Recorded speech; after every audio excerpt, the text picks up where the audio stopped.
శ్రీరంగనాథ స్వామి ఆలయం గురించి తెలుసుకుందాం రండి. ఈ ఆలయం తమిళనాడు రాష్ట్రంలోని తిరుచిరాపల్లిలో ఉన్న శ్రీరంగంలో ఉంది. ఈ గుడిని తిరువరంగం అని కూడా పిలుస్తారు. ఈ ఆలయంలోని ప్రధాన దైవం శ్రీ మహావిష్ణువు. ఈ ఆలయాన్ని తమిళ నిర్మాణ శైలిలో నిర్మించారు. ఈ గుడి గురించి ప్రాచీన తమిళ సాహిత్యమైన దివ్య ప్రబంధంలో కూడా వివరించారు. ఈ గ్రంథంలో 6 నుండి 9వ శతాబ్దం వరకు ఉన్న ఆళ్వార్ల గురించి రాశారు. ఈ క్షేత్రాన్ని విష్ణువుకు ప్రత్యేకమైన 108 దివ్య దేశాలలో ఒకటిగా ప్రకటిస్తారు. అండ్ అలాగే వైష్ణవులు ఈ ఆలయంలో టెంకలై సంప్రదాయాల్లో పూజాధికారులు నిర్వహిస్తారు. దక్షిణ భారతదేశంలో పురాతనమైన ప్రాముఖ్యమైన వైష్ణవ ఆలయాల్లో ఇది ఒకటి. అండ్ 108 దివ్య క్షేత్రాల్లో ఈ ఆలయం కూడా ఒకటి. అండ్ అలాగే దీనికి ఎంతో గొప్ప చరిత్ర ఉంది. అది సుప్రసిద్ధమైనది. కావేరి నదిలో ఒక ద్వీపం వంటి దానిలో ఉండే ఈ ఆలయం ఎన్నో దండయాత్రలకి గురైంది. అండ్ ఈ ఆలయ ముఖద్వారం అయిన రాజగోపురం దాదాపు 13 సెంట్ల విస్తీర్ణంలో ఉంటుంది. ఈ గోపురం ఎత్తు 237 అడుగులు కావడంతో మరో విశేషం. ఈ గోపురానికి 11 అంతస్తులు ఉన్నాయి. తమిళ నేల మార్గదర్శి డిసెంబర్ నుండి జనవరిలో జరిగే 21 రోజుల పాటు జరిగే ఉత్సవాల్లో దాదాపు 10 లక్షల మంది పాల్గొంటారు. శ్రీరంగంలో ఈ దేవాలయాన్ని ప్రపంచంలోని అతిపెద్ద హిందూ దేవాలయంగా పేర్కొంటారు. నిజానికి కంబోడియాలోని అంగోర్కర్ వాటికన్నా ప్రస్తుతం ఈ బౌద్ధ దేవాలయంగా మారిపోయింది. కానీ ఈ దేవాలయం చాలా పెద్దది. ఈ దేవాలయం 156 ఎకరాల్లో 4116 మీటర్ల చుట్టుకొలతలతో భారతదేశంలోని అతిపెద్ద ఆలయంగా నిలిచింది. అలాగే ప్రపంచంలోని అతిపెద్ద మత ప్రసిద్ధి చెందింది. అండ్ ప్రధాన దైవం శ్రీ రంగనాథ స్వామి బొమ్మ. అలాగే శ్రీరంగనాథ స్వామి ఆలయం తమిళనాడు రాష్ట్రంలోని తిరుచిరాపల్లిలో శ్రీరంగంలో ఉంది. ఈ గుడిని తిరువరంగం అని కూడా పిలుస్తారు. ఈ ఆలయం ప్రధాన దైవం విష్ణుమూర్తి. ఈ ఆలయం తమిళ నిర్మాణ శైలిలో నిర్వహించారు. అయితే ప్రాచీన తమిళ సాహిత్యమైన దివ్యాలో కూడా దీని గురించి ప్రసిద్ధి చెందింది. అండ్ అలాగే ఈ దేవతలు గురించి తెలుసుకున్నారండి. ఇక్కడ ఉన్న దేవతలు ఎవరెవరు అనేది. ఈ ఆలయంలోని రంగనాథ స్వామి సన్నిధితో పాటు 53 ఉప సన్నిధులు కూడా ఉన్నాయి. ధన్వంతరి సన్నిధి, గరుడాల్వార్ సన్నిధి, ఒడయార్ సన్నిధి, తయారు సన్నిధి అండ్ వాయుగ్రీవర్ సన్నిధి, చక్రధ్వజ సన్నిధి ఇలాంటివి ఉన్నాయి. అండ్ ఈ ఆలయం యొక్క చరిత్ర గురించి తెలుసుకుందాం రండి. కావేరి కొర్రూబ లేదా కొరిదంతుల ద్వారా రూపొందుకున్న ఓ చిన్న ద్వీపం ద్వారా ఈ ఆలయం వెలిసింది. అండ్ 108 విష్ణు ప్రధాన దేవాలయాల్లో ఈ ఆలయం మొదటిసారిగా ఉంటుంది. అండ్ అత్యంత ప్రధానమైనది అండ్ అలాగే ప్రాముఖ్యత చెందినదిగా ఉంటుంది. ఆలయ ప్రాంగణం 156 ఎకరాలు విస్తరించి ఉంటుంది. దీనికి 7 ప్రవాహాలు ఉన్నాయి. అండ్ అలాగే ఈ ప్రహరీలు దృఢమైన భారీ బురుజులు ఉన్న గోడలతో నింపబడింది. ఆలయం గర్భగుడిని చుట్టూ అవి ఆవిర్భవించి ఉంటాయి. అన్ని ప్రకారాల్లో ఉన్న 21 బ్రహ్మాండమైన స్తంభాలకు ఆకర్షగా నిలుస్తాయి. అండ్ అలాగే సందర్శకులు ఎంతగానో వీటిని చూసి అట్రాక్ట్ అవుతారు. అండ్ అలాగే ఎంతో కూడా ఉబ్బి తప్పిపోతారు ఇంత గొప్ప కన్స్ట్రక్షన్ చూసి. అండ్ ఇండియాలో గ్రేటెస్ట్ ఆర్కిటెక్చర్ కలిగిన టెంపుల్స్ ఎన్నో ఉన్నాయి. అండ్ అందులో ఈ శ్రీరంగం కూడా ఉంది. ఈ ఆలయం వేల సంవత్సరాల నాటిని ప్రాచీన నాగరికతతో చాటి చెబుతుంది. అండ్ కోరమండలం తీరాన్ని తూర్పు దక్కన్ ప్రాంతాల్లో ప్రధాన భూభాగాలైన 300 ఏళ్లకు పైగా పరిపాలించిన చోళవంశం ఈ ప్రాంతాల్లో ఓ పురోగమి హిందూ సంస్కృతిగా వర్ధించేందుకు దోహదపడ్డారు. అండ్ అలాగే వాళ్ళు కూడా ఎంతో కన్స్ట్రక్షన్ కి అండ్ అలాగే దీని రీకన్స్ట్రక్షన్ కి చోళవంశాలు కూడా ఎంతో హెల్ప్ చేశాయి. అండ్ అలాగే రీకన్స్ట్రక్షన్ కూడా చేశాయి. అండ్ ఇక్కడున్న వైష్ణవుడు దేవుడిని కూడా వాళ్ళు పూజించారు. 13వ శతాబ్దంలో చోళులు మదురైకి చెందిన పాండ్యుల చేతిలో, మైసూరు చెందిన హొయసరాయల చేతులతో ఓడిపోయారు. శ్రీరంగం ఆలయ నిర్మాణంపై హొయసరాయలు ప్రత్యేకమైన శ్రద్ధ చూపి కానీ ఆ శాస్త్రాల్లో భవనాల వరకు మాత్రమే పరిమితం అయిపోయాయి. అండ్ హొయసరాయలు 14వ శతాబ్దం మొదటి భాగంలో పాండ్యులతో ఓడించారు. అండ్ ఆ తర్వాత డెక్కన్ పీఠభూమి మీద మహమ్మదీయులు తరచుగా దండయాత్రలు చేసినప్పటికీ 1336లో విజయనగరం ఏర్పాటు చేసిన హిందూ సామ్రాజ్యం నుండి గట్టికి ప్రతిఘటన ఎదుర్కోవాల్సి వచ్చింది. ఈ సామ్రాజ్యం తన స్వతంత్ర ప్రతిపత్తిని 1565 వరకు కొనసాగించడం జరిగింది. ఇదే సమయంలో యూరోపియన్లు దక్షిణ భారతదేశంలో కాలుపెట్టారు. అండ్ 16వ శతాబ్దంలో అనేక మంది విదేశీ పర్యాటకులు కూడా వ్యాపారులు ఈ మార్గంలో ప్రయాణాలు సాగించారు. అండ్ కానీ విజయనగర సామ్రాజ్యం తమ వ్యాపారాల కోసం సమకూర్చిన మార్గాలన్నింటినీ తప్పించే అండ్ పోషక భూభాగాలన్నింటి వారి ఆసక్తి చాలా తక్కువ ఉండేది.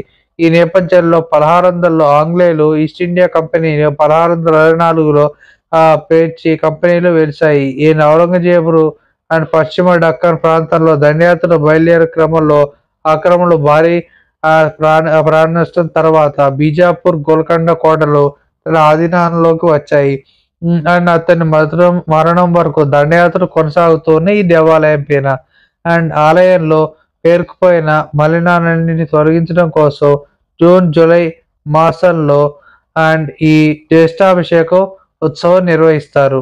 అండ్ ఈ రోజున ఆలయం గర్భగుడిలో శుభ్రపరిచి ఆలయంలో ప్రత్యేకంగా తయారు చేసిన మూలికా తైలాన్ని మరియు పెరుమాళ్ళకు పూజిస్తారు.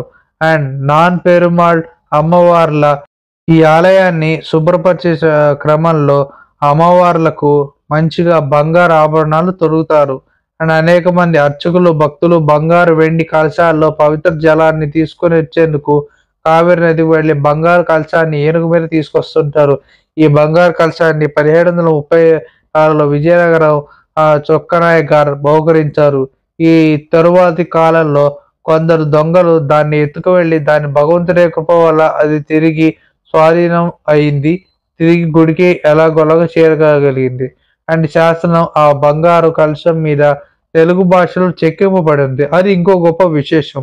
ఆలయంలో ఉన్న వెండి పాత్రలు కూడా పవిత్ర కావేరీ జలాల్లో నింపి ఆలయాన్ని తీసుకొస్తారు. కావేరీ నది నుండి ఆలయానికి వచ్చే మార్గంలో వేద మంత్ర ఘోషలు వినిపిస్తూ ఉంటాయి. ఆలయాల్లో ఉన్న విగ్రహాలన్నింటినీ తిరువన్నావళి ప్రకారంలో ఉంచుతారు. విగ్రహాలన్నింటినీ బంగారు తొడుగులు తొలగించి జిఆర్ స్వామీజీ, పదుకార్ దేశికార్ స్వామీజీలకు అప్పగిస్తారు. ఆ తర్వాత తొడుగులకు స్వర్ణ రక్షకులు పెడతాడు. అండ్ అలాగే భక్తులు పూజించుకున్న తర్వాత సాయంత్రం తిరిగి తొడుగులను అలంకరిస్తారు స్వామివారికి. అండ్ అలాగే ఈ పవిత్రోత్సవం అండ్ నిత్యం నిర్వహించే పూజల్లో సంభవించే లోపాలు సరిదిద్దేందుకు ఈ ఉత్సవాన్ని నిర్వహిస్తారు. ఈ ఉత్సవాన్ని తమిళ మాసమైన ఆగస్టు, సెప్టెంబర్లో ఈ పూజాధికారులతో దోషాలు తొలగించేందుకు యజ్ఞోపవీతాన్ని స్వామివారికి అలంకరించగా నిర్వహిస్తారు. అండ్ ఈ ఉత్సవాన్ని 2 రోజుల పాటు నిర్వహిస్తారు. అండ్ మొదటి రోజు ఉత్సవ విగ్రహాన్ని యాగశాలలో 365 సార్లు తిరువస్థానం జరుగుతాయి. రెండో రోజు గర్భగుడిలో దేవతామూర్తులందరి కోసం 1108 సార్లు తిరువర్ధకం జరుపుకుంటారు.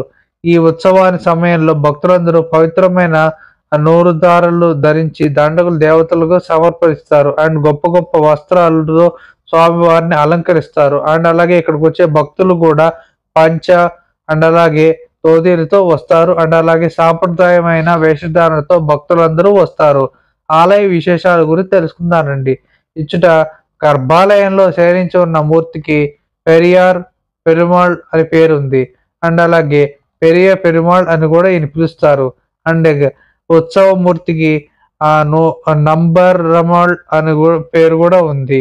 అండ్ ఒకనొక సమయంలో తుష్కరు వలన ఉపద్రవం ఎదుర్కొనగా శ్రీరంగనాథుడు ఉత్సవమూర్తిని చంద్రగిరి ప్రాంతంలో చేర్చారు. అండ్ ఈ సమయంలో మరి యొక్క ఆవిర్భావమూర్తిని ఉత్సవమూర్తిగా ఇక్కడ ప్రతిష్ఠించారు. ఈ విధంగా కళాపము చేసే ఉత్సవాలు స్వీకరించే మూర్తిని తిరువంగ మళిగయార్ అని కూడా పిలుస్తారు. బంగారు స్తంభాలు అండ్ గర్భాలయంలో శ్రీరంగనాథుడు ఎదుట బంగారు స్తంభంలో తిరుమలై తూణ్ అనే పేరుంది. ఆ నంబేరుమాళ్ల సౌందర్య సముద్రంలో పడి కొట్టుకున్న పోవు వారిని నిర్వహించుతములుగా వీరిని పేర్కొన్నారు. అండ్ స్వామి ప్రసాదములు అన్ని ప్రాంతాలకి ఈ గాయత్రి మంటపం చాలా వంట చేసి దాని నుండి వేరే వేరే ప్రాంతాలకు పంపుతారు. అండ్ అలాగే ఇక్కడ నుండి వంట చేసిన వాటిని భక్తులకి ప్రసాదంగా ఇస్తారు. అండ్ గర్భాలయం ముందుగల ప్రదేశాలను చంద్ర మంటపము అండ్ అలాగే గర్భాలయ ప్రదేశాలకు తిరువన్నావళి ప్రదర్శన అని పేరుంది. మొదటి ప్రకారంలో ద్వారపాలకులు యాగశాలను విరాటజాని అండ్ నేనా మొడెలియార్ అనే సన్నిధి పేరుంది. అండ్ మొదటి ప్రాకారం అండ్ మొదటి ప్రాకారంలో ద్వారపాలకులు యాగశాల విరాజవాణి అండ్ సేవా మొదలియార్ సన్నిధి, పరుబట్టల్ మండపం, చిరకాల మండపం, కണ്ണన్ సన్నిధి ఉన్నాయి. ఇక్కడ గల చిరకాల మండపం నుండి విమానములు కలపై పరవశము దేవుళ్ళు దర్శించాలి. అండ్ రెండో ప్రాకారం ఈ గోపుర ద్వారములకు ఆర్య బట్టబల్లర్ వాసల్ అనే పేరుంది. ఈ ప్రకాశంలోనే ఆ పవిత్రోత్సవ మండపం జరుగుతుంది. అండ్ అలాగే ఈ మండపంలో హయగ్రీవులకు సరస్వతీదేవికి వేరు వేరు సన్నిధులు ఉన్నాయి. అండ్ అలాగే రెండింటిని ఉడ్లోల్ కడ్డై మండపం అని కూడా అండ్ దొర మండపం మరియు పెరుగులాల్ అని కూడా పిలుస్తారు. విరాజ మండపము దీని కింద విరాజనాది ప్రవహించున్నది పెద్దలందరూ. అండ్ అలాగే నాలుగో వేద పిప్పళ్ళం ఆరేబిట జరుగు మండపం, పరమాల విలాసల్, తిరు మడ్డపల్ వల్లి అండ్ ఉంజల్ మండపం అండ్ ధ్వజారోహణ మండపాలు కూడా ఇక్కడ ఉన్నాయి. అండ్ ఏదైనా నేను తమిళ పేరుని తప్పుగా కనుక ప్రొనౌన్స్ చేస్తే నన్ను క్షమించండి. అండ్ ఇచ్చిన స్తంభములపై ఉన్న వినీత ఆంజనేయ స్వామి పరమశమునకు ప్రసిద్ధమైన శక్తివంతమైన దేవుడు. మూడో ప్రకారం అండ్ ఈ ప్రకాశంన ఆలినాడాల్ తిరువీధి అనే పేరు. ఈ వీధిలో గరుత్మంతుడి సన్నిధి ఉంది. దీన్ని వెలుపల వాలి సుగ్రీవుడి సన్నిధులు కూడా ఉన్నాయి. అండ్ నమ్మాళ్వార్ సన్నిధి ఈ ప్రాకారంలో ఉన్నాయి. ప్రకాశమునకు ఎడవ భాగాల్లో ధాన్యం కొరిచే మండపం అని ఉంది. దీని పక్కనే అంజియార్ సన్నిధి కూడా ఉంది. అండ్ ఉగ్రామున పైన పట్టపీరాంబర సన్నిధి, మడయాద్వారుల సన్నిధి కూడా ఉంది. చంద్ర పుష్కరిణితే పోన వృక్షంతో దీని వెనుక వేదవ్యాస సన్నిధి ఉంది. వరాహ పెరుమాళ్ కోయల్, వరదరాజస్వామి సన్నిధి, కీల్ పట్టాభిరామ సన్నిధి, వైకుంఠ నాథన్ సన్నిధి, తిరుమళ్ళర్ వెళ్లి సన్నిధి, మల్లికై ఆళ్వార్ల సన్నిధి, శ్రీబండభం, సూర్య పుష్కరిణి అండ్ తిరుకృష్ణి కూడా ఉన్నాయి. అండ్ అలాగే నాలుగో ప్రాకారం ఈ ప్రాకారం అకాళ్ళ నట్ట వల్లార్ తిరువచ్చి అని పేరు. ఈ ప్రాకారం లోపల కుడి ప్రక్కన కురుత్త వల్లార్ సన్నిధి ఉంది. ఈ పరాశర భట్టార్ సన్నిధిలో ఈ వారి శ్రీ పాదవందను నంజియార్ ప్రతిపష్టమై ఉన్నాడు. అండ్ అలాగే శ్రీ లక్ష్మీనారాయణులు అమృత కలశస్థులై గరుధ్వజాలని పైన ఊరేగుతూ ఎడమ చేతి పక్కన బజారు దాటిన పిమ్మట నారదముని సన్నిధి కూడా ఉంది. అయితే దీని బయట కట్టబళ్ళ నర్వరల్ మండపం కూడా ఉంది. ఈ ప్రకారంలో శ్రీరంగం విలాసం ఉంది. దీనిపై తిరుమంత్రము, ద్వయము, చర శ్లోకములు, శ్రీకృష్ణ, శ్రీవరహ, శ్రీరామ అవతారాలు వివిధ చిత్రపబడి ఉంటుంది. విజయస్తంభం ఉల్ అండల్ సన్నిధి, శ్రీ వాహన మండపం, చక్రతాళ్వార్ సన్నిధి, తిరు పారంగర్ మనార్ సన్నిధి, వసంత మండపం ఈ ప్రాకారంలో ఉన్నాయి. అండ్ శ్రీరంగనాచార్య సన్నిధి ఈ ప్రాకారంలో ఉంది. ఈ సన్నిధి ముఖమండపన స్తంభమున తిరువళ్ళరై పుండరీకాక్షుడు ప్రతిష్ఠుడై ఉన్నాడు. అండ్ మీనస్తంభం పంగర ఉత్తర్ అండ్ నక్షత్రంతో శ్రీరంగనాచార్య చేతితో శ్రీరంగనాథులు చేసిన సమయమున ఒడియారులు శరణాగతి గద్యము వేయించి స్థలమును శరణాగతి మండపం ఉంది. అండ్ మెట్టగల్యార్ సింగర్ సన్నిధి, ధన్వంతరి సన్నిధి, ఐదుగురి మునల్ విశాల్, 5 గంటలు 3 ద్వారములు సన్నిధి, శ్రీనివాస పెరుమాళ్ ఉంది. అండ్ ఈ ప్రాకారంలో కూడా ఉన్నాయి. అండ్ సంవత్సరంలో రాపత్తు 10 దినములు శ్రీరంగనాథుడు కొలువు తేరి 1000 కాళ్ళ మండపం ఈ ప్రకారంలో ఉంది. దీనికి ఆయాల్ కాల్ మండపం అని కూడా పేరుంది. సహస్ర స్తూప మండపం ఈ మండపంలో స్వామి వేంచేటి స్థలంలో తిరువాణ్మణి మండపం అని కూడా పేరుంది. శేషరాయస్ మండపం అండ్ ఈ ప్రాకారంలో ఉన్న శేషరాయన్ మండపంలో ఒక ప్రక్క దేవతావతారాలు మరి ఒక పక్క కొండరావ సన్నిధులు కూడా ఉన్నాయి. దీని పక్కన రోగచార్య సన్నిధి, సోదరులో అలగియ మరపాల్ పెరువాళ్ నాయర్ సన్నిధి, పర్వసార సన్నిధులు కూడా ఉన్నాయి. అండ్ పరవార దేవతలు ఈ ప్రాకారంలో ప్రధానమైన మరి ఒక సన్నిధి ఒడేవార్ రామానుజుల చారి సన్నిధి. ఇచ్చట ఒడేవార్ తనాగర మేనుగా వేంచేసి ఉన్నాడు. పవిత్ర ప్రకాశం పేరున తాను అయిన ఒకప్పటి వసంత మండపమును ఇచ్చట ఉడయ వరుసల భక్తుల హృదయమైన వేంచేసి ఉండడానికి మరలా వాళ్ళ మనములు అభివర్ణించాడు. ఈ సన్నిధిలోనే అలండ వర్రర్ పెరుమాంజలి సన్నిధులు కూడా ఉన్నాయి. అండ్ వరదరాజ సన్నిధి పక్కనే ఉంది. ప్రతిదినం ఉదయం 9 గంటల సమయంలో స్వామి సన్నిధి సెత్తుముళ్ళై సేవ జరుగుతుంది. ఈ ప్రకాశంలో వీరాంజనేయ స్వామి, విఠల్ కృష్ణన్, తొండ మురుపల్లియార్ ఉన్న సన్నిధులు కూడా ఉన్నాయి. 5వ ప్రకారం. ఈ ప్రకారమున ఉత్తర వీధి యందు మకర మీన పంగులోని మాసములో జరుగు మహోత్సవంలో శ్రీరంగనాథుడు ఈ వీధిలో వేంచేయుడున్న మకర మాస పుష్కమి నక్షత్రమున నొరంబైలో ఉభయ నాచ్యాలతో తిరువెత్తలుగా వేయించేసి ఉన్నాడు. ఈ ప్రకారముల ఉత్తమ నుండి తిరుమంగళ శ్రీరామ నారాయణ జిఆర్ మఠం అండ్ ఆదిపురుషుల తిరుమంగళాల మాళవత్తుల మానవుల సన్నిధి కూడా ఉన్నాయి. అండ్ అలాగే ఎంతో మంది ఆధ్యాత్మిక పురుషులు వీటిని వేచేసి ఉంటారు. అండ్ 6వ ప్రకారం. ఈ ప్రకారమున చిత్రవిధి అని పేరు. మేషమాస చిత్త బ్రహ్మోత్సవాలలో నంబార్ వాళ్ళు ఈ విధుల్లో ఊరేగించారా. ఈ విధిని చిత్రవీధి అని కూడా పేరుంటాయి. ఆళ్వార్ తిరునక్షత్రములు ఎందు ఈ తిరువీధుల్లో ఊరేగింపబడతారు.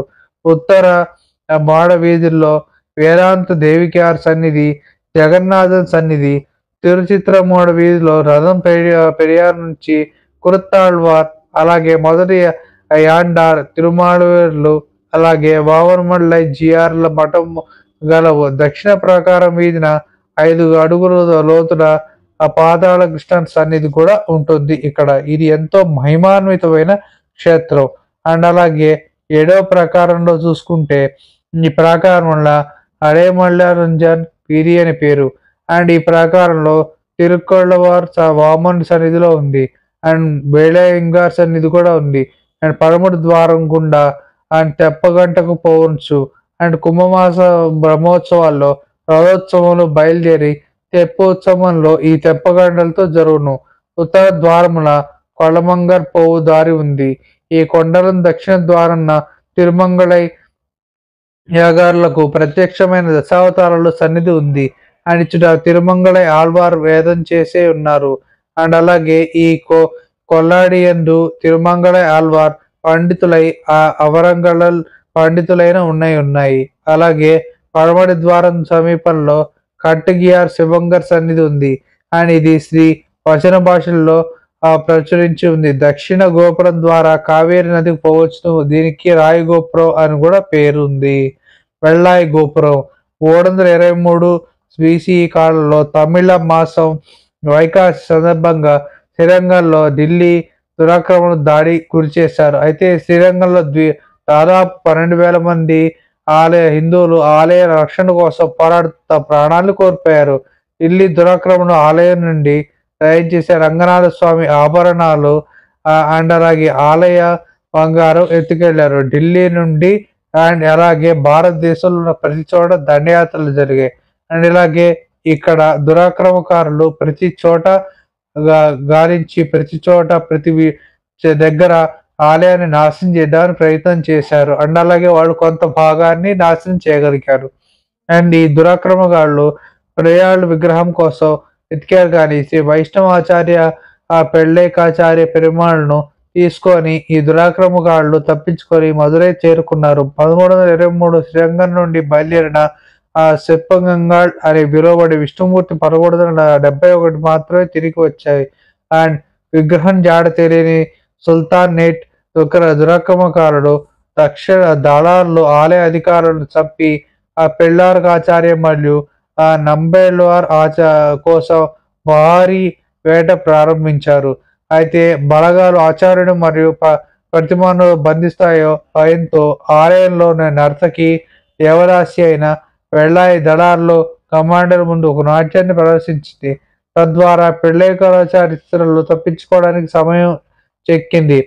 ఆమె నాట్యంగా ఆ గడ్డల తరబడి సాగుతూ చివరికి సేనాధిపతి తూర్పు గోపురం వద్దకు తీసుకువెళ్ళి ఆ నిలువల మోహంతో నిండిపోయిన ఈ జిహాదీ పిశాచాన్ని కిందకి తోసి అతన్ని చంపేసింది. అలాగే తర్వాత ఈ అప్సర మోహమి అవతారుడైన మలయి రంగనాథన్ నా నామాన్ని జపిస్తూ తూర్పు ద్వారా యొక్క గోపురం నుండి దూకి చనిపోయింది. అండ్ ఇక్కడ ఢిల్లీ దురాక్రమణకారులు దాడుల నుండి తెలుసుకున్న విజయనగర సేనాధిపతి అయిన కెంపన్న ఆగుమేఘాలు మీద శ్రీరంగం చేరుకుని ఢిల్లీ ఈ సుల్తానేట్ దురాక్రమకారులను ఊచకోత కోసి శ్రీరంగాన్ని రక్షించారు. ఢిల్లీ దురాక్రమకారులు అంటే ఇక్కడ సుల్తానేట్స్ అని అర్థం, అండ్ ఢిల్లీ వాళ్ళు కాదు. అండ్ అలాగే మల్లాయి చేసిన త్యాగానికి అచ్చు పొందిన కెంపన్న ఆమె పేరు మీద ఆవిడ ఏ గోపురం అయితే ఆత్మార్పణం చేసిందో ఆ గోపురానికి వెళాయి గోపురం అని పేరు పెట్టారు. ఆ జ్ఞాపకాలతో ఇప్పటికీ గోపురం తెల్లగా సున్నం వేస్తారు. అండ్ ఇప్పుడు దీనిపై బెళ్ళాయి గోపురం అని కూడా పిలుస్తారు. అండ్ అలాగే ఈవిడ చేసిన ధైర్య సాహసం ఎంతగా మెచ్చుకోవాల్సింది. ఉత్సవాలు ఏమేమి జరుగుతాయో ఇక్కడ తెలుసుకుందాం. మకరం, కుంభం, మీనం, మేషం మాసాలందరూ వరుసగా 4 బ్రహ్మోత్సవాలు జరుగును. మకర మాసమున పునర్వసు తీర్థ బ్రహ్మోత్సవం జరుగును. అండ్ ఇది చక్రవర్తి తిరుమలంగారు శ్రీరామచంద్రుడితో ఏర్పాటు చేయబడింది. అండ్ ఇది ఎంతో గొప్ప గది. అండ్ కావున దీనికి భూపతి తిరునాళ్ళు అని పేరు వచ్చింది. కుంభవాసం చేస్తే ఏకాదశి తిరుతోత్సవం బ్రహ్మోత్సవం అండ్ అలాగే స్వామి ఎంబాల్ మార్చే ఏర్పాటు చేయబడింది. అండ్ ఇది మీన మాసంలోను ఉత్తర నక్షత్రంలో శ్రీ తీర్థోత్సవం బ్రహ్మోత్సవాలు గాను ఇది చతుర్మాస బ్రహ్మోత్సవం జరిపింపబడింది. దీనికి ఆది బ్రహ్మోత్సవం అని పేరు. మేష మాసమున రేవతి అవతార దినమున బ్రహ్మోత్సవం దీనికి తిరుపంగాల్ తిరునాళ్ అని పేరుంది. అలాగే ఇవుగాక ఆధ్యానోత్సవం పరుపత్తు రాపత్తు అనే దపత్తు తప్పక సేవించదగినది. అండ్ అలాగే ధనుర్మాసమున ధనుర్మాస ఏకాదశి నాటి వైకుంఠం ద్వారా దర్శనం సేవించబడింది. అండ్ అలాగే ఉగాది విజయదశమి మన్నాడు ఉత్సవం జరుగుతాయి. అండ్ ప్రతినిత్యము ఉత్సవాలు జరుగుతూనే ఉంటాయి. 1000 ఏళ్ల నాటి శ్రీ రామానుజాచార్య శరీరం శ్రీరంగంలో ఇప్పటికీ ఉంది. అవును, ఇది నిజమే.